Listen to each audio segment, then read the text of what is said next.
Iran America जंग में Iraq की कुर्द जंगजुओं के ईरान पर हमले की खबरें ज़ेरे गर्दिश हैं। क्या इन खबरों में कोई सदाकत है? आमिर रज़ा से बात करते हैं। आमिर भाई, ये कुछ खबरें ज़ेरे गर्दिश हैं, इसमें कोई सदाकत भी है कि नहीं? जी बिल्कुल, ये अमेरिकन मीडिया की फैलाई हुई ख़बरें हैं। मैंने पहले भी कहा कि ये नेटो ऑपरेटेड मीडिया है और ये मीडिया जो है इस तरह की खबरें जारी करता है। देखें, सबसे पहले बयान तो ये आया था कि जॉन कैनन ने कहा था कि ईरान में फ़ौजें उतारना ख़तरनाक हो सकता है। डोनाल्ड ट्रंप ने कहा अगर हमें ज़रूरत पड़ी तो हम ज़रूर लेकर जाएंगे। अब जॉन कैनन उनके वॉर हेड हैं, इस वक्त जो वॉर का सारा ऑपरेशन है उसके ऑपरेशनल हेड जॉन कैनन है। अच्छा, इन्होंने ये कहा कि ये ख़तरनाक है। उसके बाद डोनाल्ड ट्रंप ने कहा कि हमें ज़रूरत पड़ी तो उतार देंगे। फिर ये जंग से पहले की खबरें हैं जो आपने और मैंने डिस्कस की थी कि एक ऑपरेशन किया जाएगा जिसमें मुख्तलिफ तनसीबात के ऊपर मरीन्स को हाँ उतारा जी, जाएगा बिल्कुल, था। मरीज़ को उतारा और जाएगा। इनको आदत ये है कि वो निकोलस मडोरो वाला जो हाँ, वो मामला है। एक आदत उनको पड़ गई थी, वो समझते शायद हाँ, आसानी से ये भी हो अच्छा, जाएगा। ये होना नहीं था आसानी से और उसकी बड़ी वजह ये थी कि 9.5 लाख पासदारान इनकलाब और बसीज के लाखों लोग जो हैं वो उनकी राह में बड़ी रुकावट थे।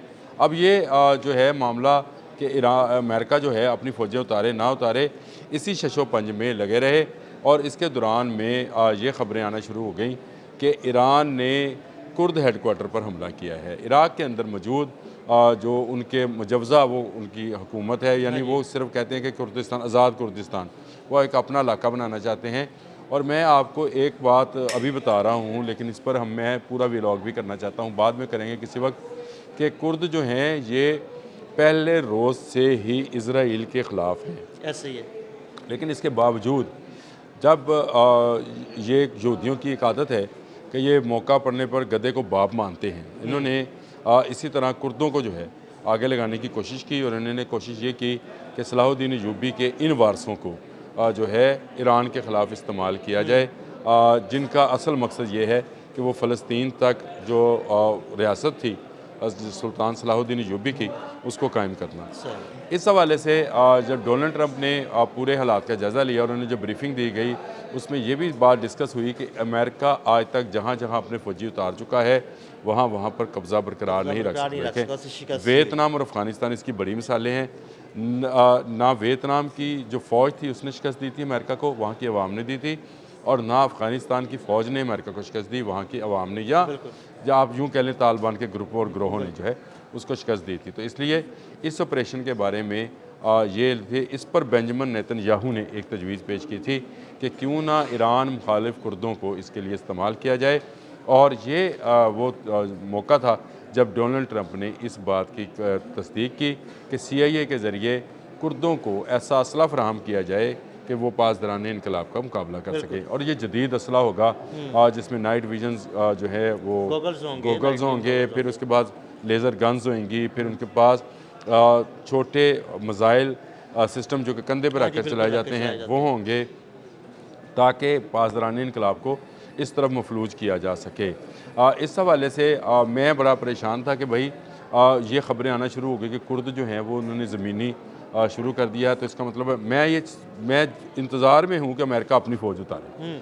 जिस दिन अमेरिका अपनी फ़ौज उतारेगा ना, उसके लिए कब्रिस्तान बन जाएगा। एक फ़ौजी वापस नहीं जाएगा। मैं आपको बताऊँ, ईरान तो वहाँ से अफ़गानिस्तान से पाकिस्तान ने इनके फ़ौजियों को इनखला दिलवा दिया था और अपनी हिफाजत में इनको बंदरगाहों तक पहुँचाया और वहाँ से ये वापस गए। यहाँ से इनके वापसी का कोई रास्ता नहीं है, ये डूबे ही डूबे। और मैं इस इंतज़ार में था कि ये फ़ैसला हो, लेकिन ये फ़ैसला हो नहीं पा रहा था और कुर्दों के बाद जो है ख़बर जो है वो सामने आ गई। अब ये एक इजरायली साफ़ी हैं जिन्होंने एक्सोक्स एक उनका मीडिया हाउस है, उसमें ये ख़बर जारी की। उन्होंने कहा कि डोनाल्ड ट्रंप ने कुर्दों की मिन्नत समाजत की कि आप ईरानियों के ख़िलाफ़ हथियार उठाएँ, हम आपको हथियार देने को तैयार हैं। ट्रंप सब कुर्दों के पाँव पड़ गए। जी, उनके पाँव पड़ गए और इसके लिए उन्होंने 2 वहाँ पे रहनुमाओं से रब्ता किया। स्टोरी के अंदर सारी चीज़ें शामिल हैं, आप चाहें तो स्टोरी का स्क्रीनशॉट भी लगा दें। एक हैं मसूद बारज़ानी, ये हैं जी कुर्दिस्तान डेमोक्रेटिक पार्टी के, इनको फ़ोन किया है डोनाल्ड ट्रंप ने। और दूसरा किया है जलाल तालिबानी के बेटे बोफील तालिबानी को, और इनसे कहा है कि वो CIA जो है वो ना सिर्फ आपको असला फराहम करेगी बल्कि इंटेलिजेंस भी फराहम करेगी, आप ईरान पर चढ़ दौड़े। अभी तक ये फ़ैसला नहीं कर सके हैं कुर्दिस्तान वाले कि क्या वो इस जंग में कूदें जिसमें ईरान इस वक्त मौजूद है, और ये फ़ैसला भी नहीं हो सका।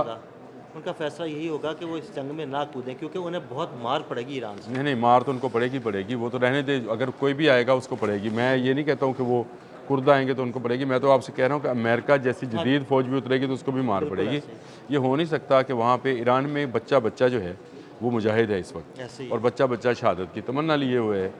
इस सूरत हाल में कुर्द खुदकुशी करेंगे अगर वो ईरान में दाखिल होने की कोशिश करेंगे। और जो कुर्दों के हेडक्वार्टर पर हमला हुआ है, जिसको कहा जा रहा है ये ईरानी हमला है, ये बैन वैसे ही है जैसा राम को सऊदी अरब में हमला हुआ, ईरान ने कहा ये हमने नहीं बिल्कुल किया। बिल्कुल ये अब भी ईरान की तरफ से ये कहा गया है कि कुर्दों का ना तो कोई काफिला अंदर दाखिल हुआ है और ना ही हमने कुर्दों उस के पर कोई किसी हमला हेडक्वार्टर किया। पे हमला किया है। देखें, ईरान ऐसे मौके पर ऐसी जंग को नहीं छेड़ना चाहता है जिसमें अमेरिका इन्वॉल्व ना हो। जहाँ जहाँ अमेरिका के अड्डे हैं वहाँ वहाँ वो ज़रूर हमला करता है, और ये उसके लिए मैं ये समझता हूँ कि वो हक बजाना भी है। लेकिन ये कहना कि कुर्द जो हैं वो इस जंग में शामिल हो रहे हैं, ये अभी तक जो है इसकी ना तस्दीक हुई है। ये सिर्फ एक अमेरिकन प्रोपोगंडा था, और इस प्रोपोगंडे की आड़ में वो चाहता ये था कि ईरान रिएक्ट करे, और ईरान रिएक्ट करने के बाद कुर्दों पर हमले शुरू कर दे, और इसी तरह हम कुर्दों को इंटेलिजेंस बेस जो है डाटा फराहम करें और उनको ऐसा असला फराहम करें जो पासदारान इनकलाब है उसका मुकाबला कर सके। यानी अमेरिका बाहर समंदर में बैठकर जो है ठंडी हवाओं में चिल करे, यानी हाँ जी, और यहाँ पे मशरक़ सूरज वस्ता की के छाँव अवाम में को एक दूसरे के खिलाफ और लड़ाता मशरक़ फिरे। वस्ता की अवाम जो है, ठीक है इख्तलाफात हैं, हम ये भी नहीं कहते कि इनके इख्तलाफात आपस में नहीं हैं, इख्तलाफात हैं, लेकिन ईरान इस वक्त कुछ नई जंग छेड़ने के मूड में नहीं है। वो हर उस जगह को निशाना बनाता है जहाँ अमेरिकन मफादात हैं। डोनाल्ड ट्रंप की इन मिन्नतों का पोल एक इजराइली साफ़ी ने ही खोल दिया, मैंने आपको बता दिया। और ये एक ऐसी सूरत हाल है जिसमें जो भी जाएगा ईरान में, मैं आपको सच्ची बात बता रहा हूँ, जो ईरान में जाएगा वो मारा जाएगा। वो चाहे कुर्द हों, चाहे वो इजराइली हों, चाहे अमरीकी हों। और अमरीका अरब ममालिक की जंग कराकर ये करना चाहता है कि वो अरब ममालिक जो हैं उसके फ़ौजी इस्तेमाल करे और ईरान के अंदर दाखिल करे। नई साहब की ये बात तो देखिए, सच साबित होने जा रही है ना कि खित्ता पूरा खित्ता एक जंग की लपेट में आ जाएगा। नहीं नहीं, वो हामनाई साहब ने इसलिए कहा था क्योंकि पूरे खत्ते में इनके अड्डे हैं। बिल्कुल हामनाई साहब ने बिल्कुल इसका मतलब ये नहीं था कि वो सऊदी अरब पे हमला करना चाहते हैं, कतर पे हमला करना चाहते हैं। अली खामनई ने बड़ी ही मुदल्लल बात की थी, पूरा खुतबा था उनका, जिसमें उन्होंने कहा था कि जहाँ जहाँ इनके अड्डे हैं वो पूरे खलीज में फैले हुए हैं, इसमें कोई इनकार नहीं किया जा सकता। क्या कतर, कुवैत, इराक, उर्दन, बहरीन, यमन, यहाँ पे नहीं है इनके अड्डे? जब इनके हर जगह पे अड्डे हैं सऊदी अरब समेत, तो वहाँ पर हमला किया जाएगा। और वही हुआ, जहाँ जहाँ अमेरिकन मौजूद हैं वहाँ वहाँ पर किया गया। लेकिन असल ख़बर यह है कि अभी तक ये मुस्लिम दुनिया के लड़ाने के काज में सामने जो है कामयाब नहीं हो सके। बहुत शुक्रिया आमिर भाई। आमिर भाई ने ताज़ा तरीन सूरत हाल से आपको आगाह किया और ये भी बताया कि क्या कुर्द इस जंग में शामिल होंगे या नहीं। अदील अहमद और आमिर रज़ा को इजाज़त दीजिएगा। अल्लाह हाफ़िज़।